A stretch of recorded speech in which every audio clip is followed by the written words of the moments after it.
आज हमारे पास ये कैपेबिलिटी है कि कोई भी हमारी 1 इंच जमीन की तरफ आंख उठाकर भी नहीं देख सकता। भारत की सेनाएं हर सेक्टर में एक साथ मूव करने में पूरी तरह सक्षम है। वहीं दूसरी तरफ डिप्लोमेटिक माध्यमों से भी चीन को अपनी बात दो टूक स्पष्ट कर दी है। नमस्कार, मैं रविश कुमार। 14 फरवरी 2019 को जब पुलवामा में आतंकवादी हमला हुआ था, तब हमारी प्रतिक्रिया आज से काफी अलग थी। सुपर हरक्यूलिस विमान जब दिल्ली की सरजमीं पर उतरा तो लाइव कैमरों से देख रहा देश भावुक हो उठा था। आतंकवादी हमला काफी बड़ा था। सीआरपीएफ के 40 जवान शहीद हो गए थे। उस दिन सब कुछ बिजली की गति से हो रहा था। सीआरपीएफ ने 15 फरवरी को ही अपने ट्विटर हैंडल से शहीद जवानों के नाम और तस्वीर जारी कर दिया था। एयरपोर्ट पर पार्थिव शरीर को सम्मान के साथ रखा गया। गृहमंत्री राजनाथ सिंह भी आए। सीआरपीएफ गृह मंत्रालय के तहत ही आता है, उन्हें होना ही था। रक्षा मंत्री निर्मला सीतारमण भी थी, राहुल गांधी भी थे, दिल्ली के मुख्यमंत्री अरविंद केजरीवाल भी, प्रधानमंत्री भी आते हैं। लाइव कैमरा करोड़ों दर्शकों के घरों में ठहर जाता है। देश देख रहा था।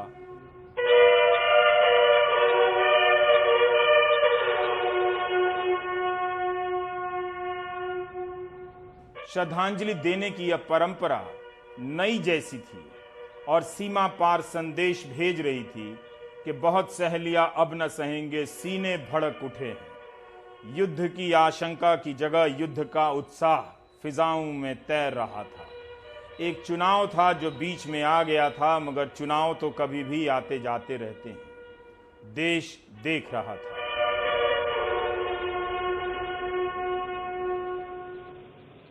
एक सुपर पावर सा बर्ताव भारत का सबको भा रहा था। जवाब भी सर्जिकल स्ट्राइक के जरिए दिया गया और प्रधानमंत्री मेट्रो में यात्रा कर संदेश देते रहे कि सदमा तो लगा है मगर हौसला नहीं टूटा है। अपने सरकारी निवास से दक्षिण दिल्ली तक मेट्रो से यात्रा ने आत्मविश्वास से भर दिया। इस्कॉन मंदिर में उनकी सार्वजनिक उपस्थिति बता रही थी कि यह कोई चुनावी संग्राम के लिए अभिनय नहीं है, बल्कि चुनाव के समय में भी एक सुपर पावर भारत की नई अभिव्यक्ति है। जनता आह्लादित हो रही थी। साथियों, आज का दिन बहुत ही महत्वपूर्ण है।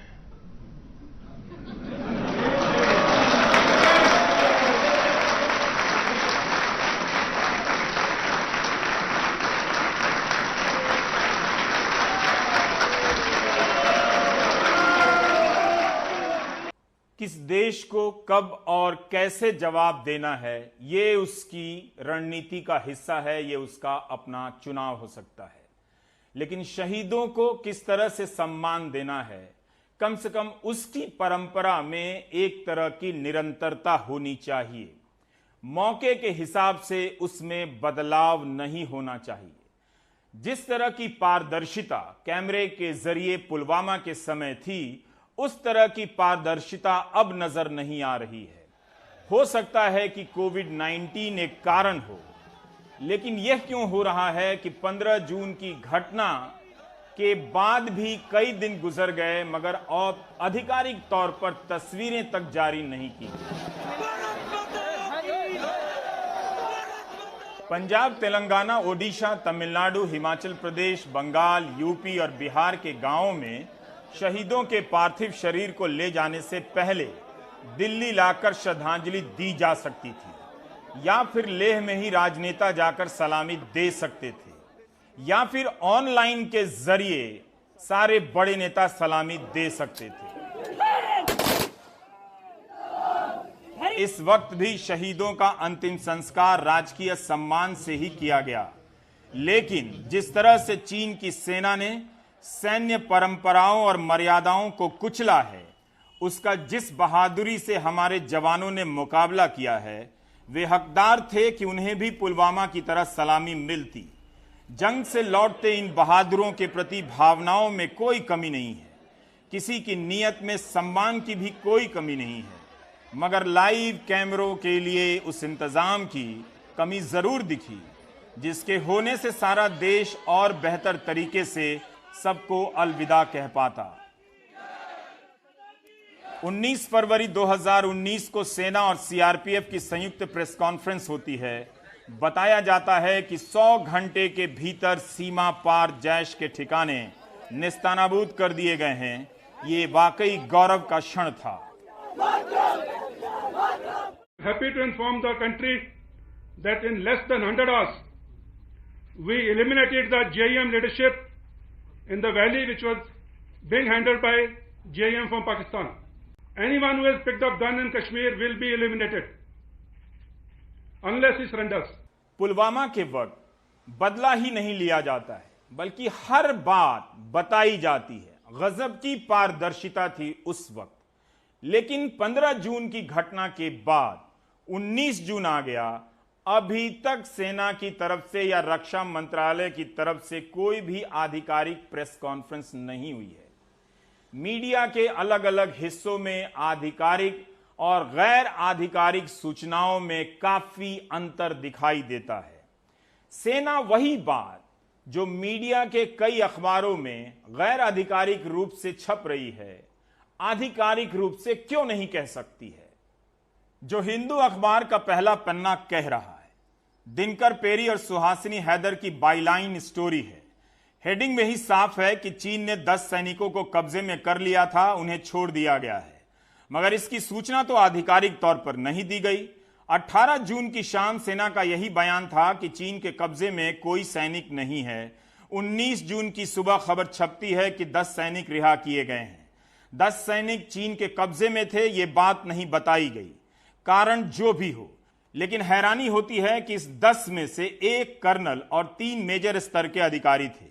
अब आप सोचिए, हिंदू अखबार के लाखों पाठक हैं, इस तरह से आबादी के एक हिस्से को पता है कि 3 मेजर और 1 कर्नल स्तर के अधिकारी चीन के कब्जे में थे, उन्हें छोड़ दिया गया या छुड़ा लिया गया। लेकिन हिंदी अखबार पढ़ने वाले करोड़ों पाठकों को इस बारे में पता ही नहीं। इसलिए मेरी चिंता इस बात को लेकर है कि आधिकारिक और गैर आधिकारिक डिटेल में इतना अंतर क्यों है। यही नहीं, अभी तक तीनों मेजर और कर्नल के नाम क्यों नहीं मालूम हैं। गलवान हिंसा को लेकर नया खुलासा हुआ है। इस खुलासे के मुताबिक चीनी सैनिकों ने उन 10 भारतीय सैनिकों को रिहा कर दिया है जिनको उसने तथाकथित तौर पर 15 जून की रात को बंदी बना लिया था। इन जवानों की रिहाई तब संभव हुई जब भारत और चीन के मेजर जनरल लेवल पर अधिकारियों की बैठक हुई। उसी के सहमति के आधार पर इन जवानों की सुरक्षित रिहाई संभव हुई। हालांकि सेना ने इस पूरे मसले पर चुप्पी साध ली है। सेना ने बस इतना ही कहा है कि उसका कोई जवान लापता नहीं है। वहीं चीन के विदेश मंत्रालय से जब पूछा गया तो उसने बस इतना ही कहा कि अभी कोई भारतीय उनके यहाँ बंधक नहीं है। गुरुवार को एक और खुलासा हुआ। सेना ने कहा कि गलवान हिंसा में 76 जवान घायल हुए थे, 58 जवान मामूली तौर पर घायल हुए थे और 18 की हालत भी ठीक है। यही नहीं, सैटेलाइट इमेज से यह भी पता लगता है कि गलवान में बड़ी तादाद में चीनी सैनिक जमा है, निर्माण कार्य जारी रखे हुए हैं। और पहले जो दावा किया जा रहा था कि वो गलवान घाटी से पीछे हट गए हैं, ऐसा कुछ भी नहीं है। चीनी सैनिक जमे हुए हैं, उनके हथियारों के साथ जमे हुए हैं। एक बार फिर से आपको फ्लैशबैक में ले जाना चाहता हूं। 3 मेजर और 1 कर्नल रिहा किए गए हैं। उनके ना तो नाम दिए गए, ना उनकी तस्वीरें जाहिर की गई और ना ही भारत की तरफ आते हुए दृश्यों को देखने के लिए लाइव कैमरों का इंतजाम किया गया। कम से कम इस मौके को भी हम भारत की कूटनीतिक और रणनीतिक जीत के रूप में भी दिखा सकते थे। यह कोई मामूली कामयाबी तो नहीं होगी कि कुछ दिनों के बाद अपने 3 मेजर और कर्नल को अपने पाले में वापस बुला लिया गया। यह छोटी कामयाबी तो नहीं है। लेकिन यह बात क्यों छिपाई गई? क्यों कहा गया कि कोई चीन के कब्जे में नहीं है? क्यों नहीं इनके नाम और इनकी तस्वीरें जाहिर की गईं, जिससे सब कुछ पहले की तरह पारदर्शी नजर आता? यह भी देखिए कि जब हिंदू अखबार ने इस खबर को प्रकाशित किया और उसके बाद अन्य जगहों पर इस खबर को प्रकाशित किया गया, इसका आधिकारिक खंडन नहीं किया गया। लेकिन पुलवामा के समय हर रणनीति को समझने की जरूरत नहीं थी, क्योंकि सब कुछ कैमरे पर ही दिखाई दे रहा था। 28 फरवरी को पाकिस्तान की नेशनल असेंबली में विंग कमांडर अभिनंदन वर्धमान को छोड़े जाने का ऐलान होता है। उसके पहले ट्रंप का बयान आता है कि आकर्षक खबर आएगी। उसके पहले लाहौर प्रेस क्लब में प्रदर्शन होता है कि विंग कमांडर को रिहा किया जाए। पाकिस्तान के प्रधानमंत्री इमरान खान भारत से बातचीत की पेशकश कर रहे हैं। भारत में उत्साह है कि यह सब भारत की बड़ी जीत है, एक नए भारत का उदय हो रहा है। जब वाघा बॉर्डर पर विंग कमांडर भारत की तरफ आ रहे थे, कैमरे लाइव हो गए थे, प्राइम टाइम का वक्त था। यह दृश्य यादगार बन गया। मगर चीन के कब्जे से 3 मेजर और 1 कर्नल को छुड़ाया गया या वापस लाया गया, वो कैमरे से दूर रह गया। उस समय की पारदर्शिता क्या कमाल की थी, इस समय की पारदर्शिता क्यों नजर नहीं आ रही है, पता नहीं। तब तो कुछ भी सूत्र नहीं था, जो था कैमरा था, उसका सीधा प्रसारण था। आपको याद होगा, फरवरी की ठंड में सेना के तीनों अंगों के वरिष्ठ अधिकारी रात के वक्त F-16 का टुकड़ा लेकर आ गए रायसीना हिल्स पर जवाब देने। आप सवाल करते थे कि सेना कैमरे के सामने आकर जवाब दे देती थी। इस बार इस तरह का सारा एक्शन गायब है। इस बार विपक्ष परेशान है कि जानकारी क्यों नहीं आ रही है। पहले कहा गया हमारे 3 जवान शहीद हुए हैं, फिर बताया गया हमारे 20 जवान शहीद हुए हैं, फिर बताया गया हमारा कोई भी जवान चीन की सेना के कब्जे में नहीं है, चीन के कब्जे में नहीं है। और कल ये जानकारी मिली, और वो भी मीडिया के माध्यम से जानकारी मिली कि 10 हमारे जवानों को चीन से छुड़ाया गया है। मेरा सवाल यह है कि ऐसे गंभीर मसले पर, सीमा विवाद के ऐसे महत्वपूर्ण विषय पर केंद्र की भाजपा सरकार देश से झूठ क्यों बोल रही है? भारत की सरकार, देश के प्रधानमंत्री मुंहतोड़ जवाब दें चीन को। हमारी पार्टी और हम लोग इस मसले पर सरकार के साथ खड़े हैं। पूरा देश सही जानकारी चाहता है, सही जानकारी दीजिए देश के सामने। 1 अप्रैल के पहले की स्थिति सीमा पर बहाल होनी चाहिए। उसी तरह से चीन की सेना से लड़ते हुए हमारे कितने जवान घायल हुए हैं, इसकी संख्या कहीं 76 छपती है, कहीं 78 तो कहीं 80। ये भी ढंग से नहीं बताया जाता है। 18 इनमें से गंभीर रूप से घायल हैं, जिनका बेहतरीन इलाज हो रहा है। बाकी सब भी मामूली रूप से घायल हैं, जो जल्दी ही ठीक हो जाएंगे और देश की सेवा में लौट आएंगे। सैनिकों के माता पिता के बयानों के हवाले से कुछ और जानकारियां आ रही हैं, जिन्हें घायल सैनिकों ने बताया है। वो अलग तरह से वायरल हुए जा रहा है कि 15 जून की रात क्या क्या हुआ, चीन की सेना की संख्या कितनी थी, भारत के सैनिकों की संख्या कितनी थी। मैं इसी अंतर की तरफ बार बार इशारा करना चाहता हूं कि इस तरह का अंतर क्यों है, पारदर्शिता क्यों नहीं है। अब आप देखिए कि एक और मामला है जिस पर आधिकारिक जवाब का इंतजार हो रहा है। क्या चीन ने गलवान नदी की धारा में कोई बदलाव किया है? क्या उस इलाके में किसी प्रकार की भौगोलिक छेड़छाड़ की है? सुशील बहुगुणा बता रहे हैं। भारत और चीन की लंबी सीमा पर इन दिनों तनाव है, और सबसे ज्यादा तनाव है लद्दाख के उस इलाके पर जिसको हम वास्तविक नियंत्रण रेखा बोलते हैं। चीन से लगने वाली वास्तविक नियंत्रण रेखा पर सबसे ज्यादा तनाव है। 15 और 16 जून की दरमियानी रात को यहां पर इस गलवान घाटी में ठीक इस जगह पर भारत और चीन के जवानों के बीच झड़प हुई थी। चीन के जवानों ने भारतीय जवानों पर यहां हमला किया था और इस पूरे इलाके में इस वक्त चीन क्या कर रहा है, क्या निर्माण कर रहा है, हम आपको ये दिखा रहे हैं सैटेलाइट की ताज़ा तस्वीरों के जरिए। ये आप देख रहे हैं, ये गलवान नदी है जो अक्साई चीन से आती है और आगे श्योक नदी में मिलती है। श्योक नदी आगे लद्दाख में जाती है और वहाँ से पाकिस्तान की ओर मुड़ जाती है। इस इलाके में मैं आपको अगली तस्वीर से दिखाऊंगा कि क्या चीन कर रहा है। ये गलवान नदी है, आप देख रहे हैं, ये गलवान नदी अक्साई चीन से होते हुए आगे श्योक में मिल रही है। यहां पर आपको इसका पानी बिल्कुल साफ नजर आएगा, लेकिन इस गलवान नदी में ये हैं चीनी बुलडोजर। ये चीनी बुलडोजर यहां क्या कर रहे हैं, क्या इस नदी का बहाव रोक रहे हैं, नदी में छेड़छाड़ कर रहे हैं, ये अभी देखा जाना बाकी है, लेकिन इनकी मौजूदगी काफी देखी गई। आगे भी हैवी अर्थ मूवर्स आप देख सकते हैं नदी के साथ साथ, तो ये लगातार पिछले कई दिनों से यहां पर काम कर रहे हैं। इसकी अगली तस्वीर आपको मैं दिखाता हूं और ये जगह बहुत दूर नहीं है जहां पर इस समय ये चीनी बुलडोजर हैं।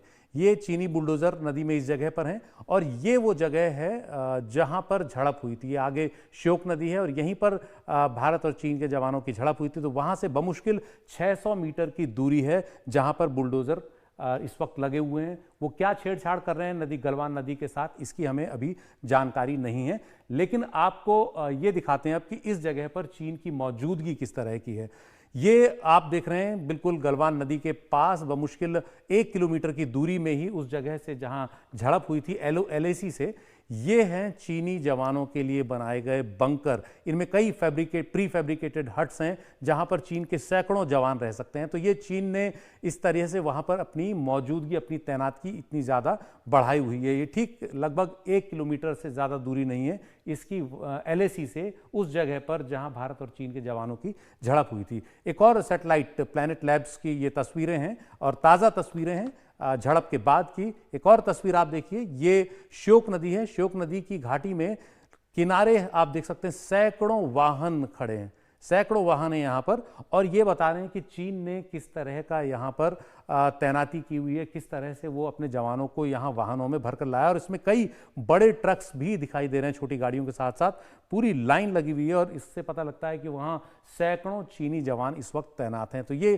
प्लैनेट लैब्स की ताज़ा तस्वीरों के जरिए गलवान घाटी में हम आपको बता रहे हैं कि चीन की इस वक्त क्या तैनाती है, चीन गलवान नदी के साथ क्या छेड़छाड़ कर रहा है, अभी ये स्पष्ट नहीं हो पाया, लेकिन तस्वीरें साफ बता रही हैं कि वहां पर चीन काफी ज्यादा हरकत में दिख रहा है। एक नदी की धारा चीन मोड़ दे, ये पता न चले, मानने वाली बात ही नहीं है। भारत की सेना हर वक्त चौकस रहती है, वो जरूर इन जानकारियों से लैस होगी, यही विश्वास करना चाहिए और यही सच भी होगा। लेकिन आधिकारिक बयान इस पर भी नहीं आया है, ये कई जगह छप गया है, इसका खंडन भी नहीं हुआ है। इस बीच रक्षा राज्य मंत्री श्रीपद नायक बयान देते हैं। हम आपको बता दें कि रक्षा मंत्री ने इस मामले में केवल ट्वीट किया है, किसी प्रकार की प्रेस कॉन्फ्रेंस उन्होंने नहीं की है। श्रीपद नायक साहब का बयान ANI ट्वीट करता है और उस बयान को रीट्वीट करते हुए राहुल गांधी को मौका मिलता है सवाल करने का। और राहुल अपने ट्वीट में लिखते हैं कि गलवान घाटी में चीन ने योजना बनाकर हमला किया। यह साफ हो गया, सरकार गहरी नींद में थी और समस्या से इनकार करती रही और इसकी कीमत चुकाई हमारे जवानों ने। अब आप सौरभ शुक्ल ने जिनसे बातचीत की है वो सुनिए। सौरभ ने मुख्य कार्यकारी परिषद जो लेह के हैं, ग्याल वांग्याल, इनसे बात की है। वांग्याल साहब ने सौरभ को बताया है कि 1 महीने से सीमावर्ती गांवों के सरपंचों से या पार्षदों से उनका संपर्क नहीं हो रहा है, सुरक्षा कारणों से नेटवर्क बंद कर दिया गया है। तो जाहिर है कि सीमा पर क्या हो रहा था, किस तरह की स्थितियां थी, इसका कुछ अंदाजा स्थानीय प्रशासन से जुड़े लोगों को रहा होगा। हम इस वक्त लद्दाख में मौजूद हैं और लगातार तनाव तो बना ही हुआ है भारत चीन के बीच, और जो तमाम बॉर्डर के गांव हैं वहां पर पिछले 1 महीने से संपर्क नहीं हो पा रहे क्योंकि टेलीकम्युनिकेशन लाइन है वो बंद है, इंटरनेट डेटा बंद है। हमारे साथ बॉर्डर के गांव से, उन इलाकों से 2 काउंसलर हैं जो कि यहाँ पर पहुंचे हैं। लगभग 300 किलोमीटर तय करके इन्होंने एक डेलीगेशन के साथ लाए हैं। इन्होंने एक लेटर भी लिखा है और कहा है कि सरकार से कि जो लाइन्स हैं वो चालू की जाए। इनसे ही जानते हैं कि क्या है वहाँ के हाल। सर, मेरा नाम गुरमीत दोरजे, मैं चुमूर ज़ीरो बॉर्डर का मैं काउंसलर हूँ सर। सबसे पहले तो मैं यही कहना चाहूँगा कि आज हमारे जो गांव में 20 दिन से ज़्यादा हमारा जो टेलीकम्युनिकेशन बिल्कुल ठप है। तो उसकी वजह से नंबर फर्स्ट टेलीकम्युनिकेशन, सेकेंडली जो ना ये कोविड-19 पैंडेमिक की वजह से लोग परेशान है। साथ ही साथ जो ना हमारा जो बॉर्डर के रहने वाले जो लोग जो ना 80-90% जो ना बिल्कुल नोमैडिक लाइफ स्टॉक पर डिपेंडेंट है, तो उस हिसाब से लोग थोड़ा परेशान है। साथ ही साथ जो ना हमारे जितने भी बॉर्डर के रहने वाले टेलीकम्युनिकेशन ना होने की वजह से, अभी पैंडेमिक की वजह से जो जितना भी स्टूडेंट है वहाँ पे जो एजुकेशन जो ना बिल्कुल मेरे ख्याल में सही तौर पे नहीं मिल पा रहा है। गांव वगैरह में क्या हाल है? लोग थोड़ा सा क्या घबराए हुए हैं? जो नोमैड्स हैं, जो चारावाह कहते हैं, वहाँ पर आपके जो लोग हैं वो अपने जो पशु हैं उनको चराने जाते हैं, तो क्या उनकी मूवमेंट को क्या रिस्ट्रिक्ट किया है? देखिए, हमारे जो नोमैड का ग्रेजिंग लाइन जो ना 100 किलोमीटर बाय 150 किलोमीटर जो ना गुंसाफू और तया पकनाक बोलता है, वहाँ बिल्कुल मेरे ख्याल में यहाँ से चुमुर के नीचे से जाने नहीं दे रहा है। तो उसकी वजह से नोमैड का जो ना वहाँ पे जो ना 3 महीने का ग्रेजिंग लाइन जो ना शॉर्ट हो रहा है। तो उस हिसाब से वहाँ उस एरिया में जो ना 70,000 से जो ना 1 लाख लाइफ स्टॉक जो ना वहाँ पे विंटर जो ग्रेजिंग के लिए जाते हैं वो शॉर्ट हुआ, तो लोग परेशान है। क्योंकि लद्दाख में सबसे जो इंडिया लेवल पे सबसे फेमस पश्मीना वूल फाइबर बोले वो उस एरिया से निकलता है। सर, मेरा नाम तुफ्तान आचुक है, मैं नुमा कंस्टिट्यूंसी का काउंसलर हूँ।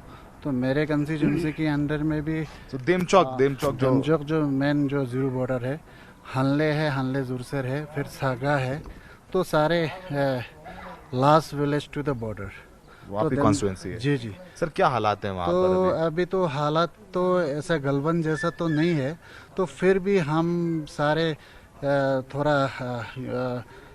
थोड़ा एक्टिव रहना चाहिए, वो बहुत ज़रूरी है। गलवन इतना अभी तक ले गया, अभी वो पीछे नहीं हट रहा है। इसके मतलब है ये गलवन से सुधार होने के बाद धीरे धीरे हमारा बॉर्डर में भी देमचौक, कुयूल, सागा, हनले जैसे में कब्जा करने का चांसेस है। 1 महीने से वहाँ टेलीकम्युनिकेशन नहीं है, आप लोग क्या मांग कर रहे हैं अथॉरिटी से?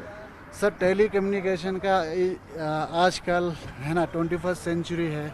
मैं इस पेंडेमिक और इस क्राइसिस की बात नहीं कर रहा हूँ।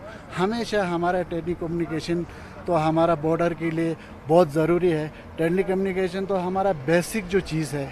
तो मैं ये समझता हूँ कि रीजनली कट ऑफ हो गया सारे ईस्टर्न लद्दाख का। मैं ये समझता हूँ कि from the source this is the security reason. मैं समझता हूँ सिक्योरिटी रीजन हम सब साथ देना चाहिए। आज तक साथ देते आया, आइंदा भी साथ देगी। पुलवामा की घटना होती है 14 फरवरी को। 16 फरवरी को गृह मंत्री राजनाथ सिंह सर्वदलीय बैठक बुलाते हैं और उसमें सभी को आमंत्रित करते हैं। उस बैठक में प्रधानमंत्री नहीं होते हैं। फरवरी 2019 के सर्वदलीय बैठक में कांग्रेस से 3 सांसद, तृणमूल के 2 सांसद, तेलंगाना राज्य समिति के 1, सीपीआई के डी राजा, नेशनल कॉन्फ्रेंस के फारूक अब्दुल्ला, लोक जनशक्ति पार्टी के रामविलास पासवान, अकाली दल के नरेश गुजराल, राष्ट्रीय लोक समता पार्टी के उपेंद्र कुशवाहा, राष्ट्रीय जनता दल के जयप्रकाश नारायण यादव ने हिस्सा लिया था। उस वक्त देश वाकई एकजुट हो गया था। गलवान घाटी में हुई झड़प के बाद भी सर्वदलीय बैठक बुलाई गई। इस बार बैठक गृह मंत्री ने नहीं, प्रधानमंत्री ने बुलाई है और आमंत्रित करने का न्योता गृह मंत्री ने नहीं बल्कि रक्षा मंत्री राजनाथ सिंह ने दी है। और इस बैठक में कौन आएगा, इसके लिए कुछ शर्तें निर्धारित की गई हैं। फरवरी 2019 में सर्वदलीय बैठक में उन दलों को भी बुलाया जाता है जिनके सांसदों की संख्या 5 से कम है या 1 है, जैसे सीपीआई के सांसद डी राजा को बुलाया जाता है। लेकिन जून 2020 19 जून को जो सर्वदलीय बैठक होती है उसमें उन्हीं को बुलाया जाता है जिनके सांसदों की संख्या राज्यसभा और लोकसभा में 5 से अधिक हो, जिनके सांसदों की संख्या 5 है या उससे कम है, उन्हें आमंत्रित नहीं किया जाता है।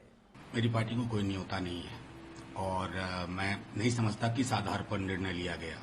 अगर आप टाइमलाइन चेक करें तमाम पॉलिटिकल पार्टी का, तो हम सबसे पहले दल थे जिसने गलवान वाली घटना के बाद ऑल पार्टी मीट की मांग की थी।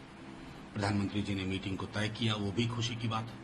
लेकिन उसके बाद 5 सांसद हैं हमारे। बिहार की हम सबसे बड़ी पार्टी है। अगर पॉलिटिकल मैप भी बनाया जाएगा ना, तो हमारे प्रेजेंस से छोटे प्रेजेंस वालों को आपने बुलाया, न जाने कौन से क्राइटेरिया पे प्रधानमंत्री जी या उनके सलाहकार लोगों ने ये तय किया है। देश की जब बात होती है ना, तो ये रीजनल और नेशनल की बाइनरी नहीं चलती है। देखिए, ये बहुत ही दुर्भाग्यपूर्ण बात है कि ऐसे राष्ट्रीय संकट के मसले पर वो नेता अरविंद केजरीवाल, जो इस देश के एक लोकप्रिय नेता भी हैं और 3 बार दिल्ली के चुने हुए मुख्यमंत्री हैं, 1-2 बार नहीं 3 बार दिल्ली की जनता ने उनको चुना है, क्या भाजपा की सरकार और प्रधानमंत्री जी उनको देश के महत्वपूर्ण नेताओं में शामिल नहीं मानते? क्या ऐसे मसले पर उनकी राय लेना नहीं चाहते? हम हर राष्ट्रीय मसले पर, हर राष्ट्रीय संकट में, हर राष्ट्रीय आपदा में मजबूती के साथ सरकार के साथ खड़े रहते हैं, देश के साथ खड़े रहते हैं। और जो 5 सांसद का क्राइटेरिया आपने बताया, वो भी गलत है। ऐसी तमाम पार्टियां जिसके पास 5 सांसद नहीं है, उनको भी बुलाया गया है। और मैं ऐसा मानता हूं कि उनको बुला के कुछ गलत नहीं किया गया है, सबको बुलाना चाहिए। आम आदमी पार्टी के 4 सांसद हैं और दिल्ली में प्रचंड बहुमत से उसकी सरकार है। राष्ट्रीय जनता दल के पास भी 5 सांसद हैं। अब ये बात बहुत लोग समझने का प्रयास कर रहे हैं कि शिरोमणि अकाली दल के सांसद को किस क्राइटेरिया के तहत बुलाया गया। बहरहाल असहमति दर्ज कराना हमारा काम है। इसका मतलब ये नहीं कि सर्वदलीय बैठक जो है वो महत्वपूर्ण नहीं रही। प्रधानमंत्री ने सबको आमंत्रित किया, सबकी बातें सुनी और अपनी भी बात बताई। इस सर्वदलीय बैठक के जरिए प्रधानमंत्री का प्रयास रहा होगा कि चीन के मसले को लेकर कूटनीतिक और सामरिक स्तर पर जो कुछ भी किया जा रहा है या किया जाएगा, उस पर आम राय बनाएं। लेकिन कुछ दलों को संख्या के आधार पर न बुलाने से कई सवाल उठ गए। क्या जिनकी संख्या कम है राज्यसभा या लोकसभा में, वो जनता का प्रतिनिधित्व नहीं करते या उनकी राय अहम नहीं हो सकती है? आज हमारे पास ये कैपेबिलिटी है कि कोई भी हमारी 1 इंच जमीन की तरफ आंख उठाकर भी नहीं देख सकता। आज भारत की सेनाएं हर सेक्टर में एक साथ मूव करने में पूरी तरह सक्षम है।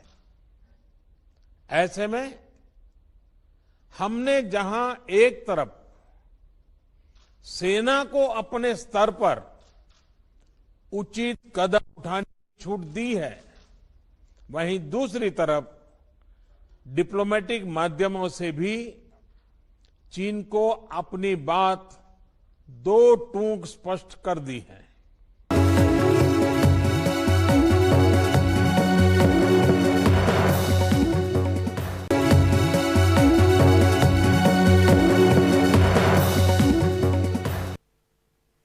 Scroll.in एक वेबसाइट है।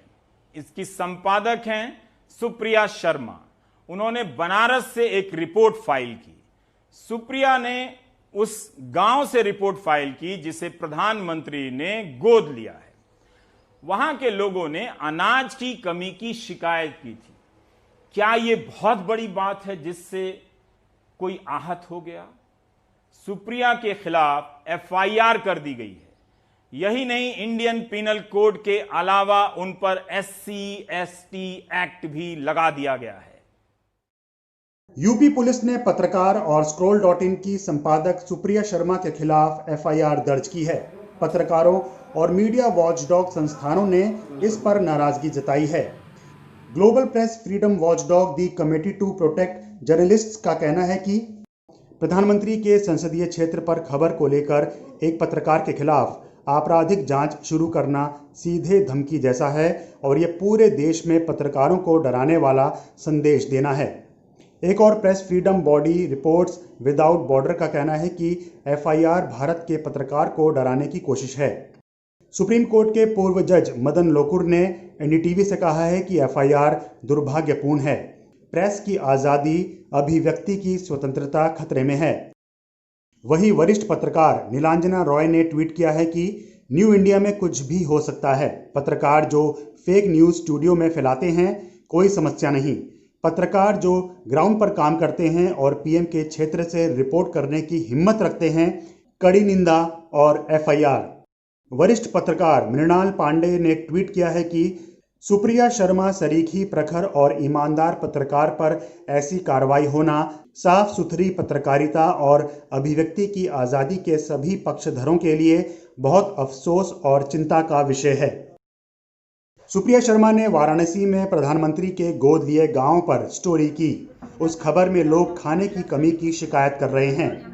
एफआईआर डोमरी गांव की माला देवी की शिकायत पर हुई, जिनके बारे में रिपोर्ट में बताया गया कि वो और उनके परिवार को खाने के लिए संघर्ष करना पड़ा। मेरी जाति के, मेरी गरीबी के हर चीज़ को मजाक बना दी। मेरी तस्वीरें हर नेट पर जहाँ जाती हूँ लोग देखते हैं, माला आप हैं, जी भैया मैं ही हूँ। आपके एक बारे में ये सब लिखी पढ़ी है नहीं हमें, मैं अरपा गंवार हूँ। वो लोग पढ़ हम लोग को सुना रहे हैं, उसको मेरे हर चीज़ को मजाक बना दी। कोई अधिकारी आया था ये रिपोर्ट छपने के बाद? हाँ आए थे। हाँ। तो क्या बोले? वो कहा बेटा कोई बन जाएगा, चिंता मत कर, कोई घबराने वाली बात नहीं है। वहीं माला देवी के अलावा कुछ दूसरे ग्रामीणों ने भी इस बात की तस्दीक दी है कि राशन कार्ड नहीं बना है। तो कैसे आजीविका आप लोग की चलती है? लॉकडाउन में कैसे आजीविका आप लोग की चलती है? चलता है ऐसे काम धंधा, मजदूरी उजूरी करते हैं। हमारे पास तो नौकरी वोकरी है नहीं, ना हमारे पति के पास है, वो तो प्राइवेट नौकरी करते हैं, लेकिन फिर भी खर्चा चलता है हम लोगों का। तो लॉकडाउन में कोई सहायता वहायता मिला आप लोगों को? हाँ, जो भी सहायता आया था मिला था। वो जो शिकायत की तो जो झूठा क्लिप छापी थी उसी के लिए शिकायत हुआ था। आप वहाँ मौजूद थे जब महिला पत्रकार आई थी? जी हाँ, वहाँ पर हम मौजूद थे। क्या क्या पूछी थी वो? यही पूछी थी, लॉकडाउन के लिए ही विषय में पूछी थी। तो लॉकडाउन के लिए विषय मेरी मम्मी बताई तो मुझे कोई दिक्कत नहीं है, कोई परेशानी नहीं है।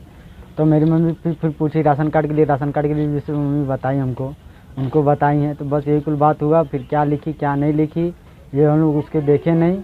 बनारस में पुलिस ने पत्रकार पे जो धाराएं लगाई हैं उसमें SC/ST एक्ट की धाराएं भी हैं जो नॉन बेलेबल होती हैं, साथ में डेफेमेशन की धारा लगी है। लेकिन एक धारा जो लगी है जो काफ़ी दिलचस्प है वो है IPC की सेक्शन 269, जो किसी आदमी पे ये आरोप लगाती है कि वो आदमी किसी डिजीज़ को स्प्रेड करने की कोशिश कर रहा है और ये किसी की जान का नुकसान कर सकता है।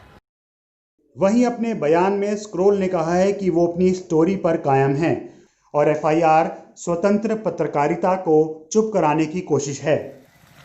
वाराणसी से अजय सिंह के साथ आलोक पांडे की report, NDTV India. Supriya Sharma कैसी पत्रकार रही हैं, आप खुद उनका मूल्यांकन कर सकते हैं। आप scroll.in पर जाकर उनके द्वारा फाइल की गई ये वाली और तमाम पुरानी रिपोर्ट को पढ़ सकते हैं। आपको पता चलेगा कि अभी भी कुछ लोग हैं जो पत्रकारिता को बहुत मेहनत से और बहुत सावधानी से इसका धर्म निभा रहे हैं। लेकिन इस तरह से एफआईआर के जरिए ऐसे पत्रकारों को दबोचा जा रहा है जो लगातार सवाल कर रहे हैं। यह काम सबसे आसान होना चाहिए था किसी भी लोकतंत्र में। यह काम इतना मुश्किल हो गया है कि अब पत्रकारों को या तो वकील लेकर चलना पड़ेगा या वकीलों को ही पत्रकार बना देना पड़ेगा, खासकर वैसे वकील जो जमानत लेने में माहिर हों, हाजिर जवाब हों। इसके अलावा इस खत्म होते पेशे को बचाने का दूसरा रास्ता क्या हो सकता है? कम से कम आप लोगों की सजगता, जागरूकता इस खत्म होते पेशे की रफ्तार को रोक सकती है। वो तो आप अपने प्रश्नों के जरिए कर सकते हैं। एडिटर्स गिल्ड ने 24 मार्च के बाद कई बार बयान जारी किया है और नोट किया है कि जब से कोविड-19 का मामला आया है, खबरों को लिखने के मामले में, ऐसी खबरों को लिखने के मामले में कई पत्रकारों पर मुकदमे कर दिए गए हैं। सुप्रिया शर्मा पर जो केस हुआ है वो मोदी सरकार की 2014 से चल रही जर्नलिस्ट के प्रति डिसमिसिवनेस को बहुत ही अच्छी तरीके से दिखा रहा है। मैं ये बताना चाहूँगी कि जब लॉकडाउन हो रहा था 24 मार्च को, उसके कुछ ही घंटे पहले प्राइम मिनिस्टर मोदी ने बहुत सारे मीडिया मालिकों के साथ एक वीडियो कॉन्फ्रेंसिंग करी थी और कहा था, ये अपील करी थी कि पॉजिटिव स्टोरीज दिखाई जाए और ये भी कहा था कि आप सरकार और लोगों के बीच में एक लिंक की तरह काम करें और बहुत सारे मीडिया मालिकों ने इसके लिए हामी भी भरी थी। मगर मैं ये कहना चाहती हूँ कि मीडिया का रोल पॉजिटिव स्टोरीज करना नहीं है। मीडिया का काम है कि दिखाएं कहाँ पर कमी है और उस कमी को कैसे सरकार पूर्ति करे। एक रिपोर्ट अभी आई है कि 25 मार्च से लेके अभी तक 55 जर्नलिस्ट पर या तो किसी न किसी तरीके से अटैक हो चुका है या फिर उनके ऊपर किसी न किसी तरीके की FIR लगाई गई है। उसमें बहुत सारे एक्ट्स इन्वोक किए गए हैं, जैसे डिजास्टर मैनेजमेंट एक्ट, चाहे एपिडेमिक्स डिजीज एक्ट या फिर कई केसेस में, कश्मीर के केसेस में अनलॉफुल एक्टिविटीज प्रिवेंशन एक्ट, जो कि बहुत ही एक ड्रैकोनियन कानून है जिसके अराउंड डिबेट चल रही है। मैं ये कहना चाहती हूँ कि ऐसा नहीं है कि 2014 के पहले और बाकी सरकारों में जर्नलिस्ट के ऊपर केसेस नहीं लगाए जाते थे, मगर मोदी सरकार में पिछले 6 साल में ये नया चीज़ हुई है कि वो एक क्रिमिनल केस भी लगाते हैं लोगों पर। और जब आप क्रिमिनल केस पत्रकारों पर लगा देते हैं तो वो लड़ना और भी ज़्यादा मुश्किल हो जाता है। और पैंडेमिक के टाइम पे, जब लॉकडाउन के टाइम पे कोर्ट्स नहीं चल रहे हैं, वर्चुअल कोर्ट्स में सिर्फ कुछ ही केसेस जा पा रहे हैं, आप जब क्रिमिनल केस लगाते हैं तो ना तो पत्रकार को कोई बेल लेने की सुविधा मिल पाती है, ना ही वो अपने पसंद का वकील ढूंढ पाता है, ना ही हायर कोर्ट में जाकर अपील कर पा रहा है, क्योंकि सब जगह अभी भी पूरी तरीके से सारी चीज़ें खुली नहीं। इन केसेस में आप ये भी देखेंगे कि ऐसा कोई बहुत बड़ी रिपोर्टिंग, बहुत बड़ा खुलासा नहीं हो रहा है, बहुत ही बेसिक रिपोर्टिंग जो एक पत्रकार को करनी चाहिए कि इस अस्पताल में ये PPE नहीं आया है, प्रवासी मजदूर को खाना नहीं मिल रहा है, इस जगह पे ये कमी है। बहुत ही बेसिक जगह को, चीज़ों को दिखाया जा रहा है और उसको सरकार क्रिमिनलाइज कर रही है पिछले 6 सालों से, और एक ये स्वस्थ लोकतांत्रिक प्रक्रिया को एकदम खत्म किया जा रहा है और इसके लिए हमें बहुत ही चौकन्ना रहने की जरूरत है।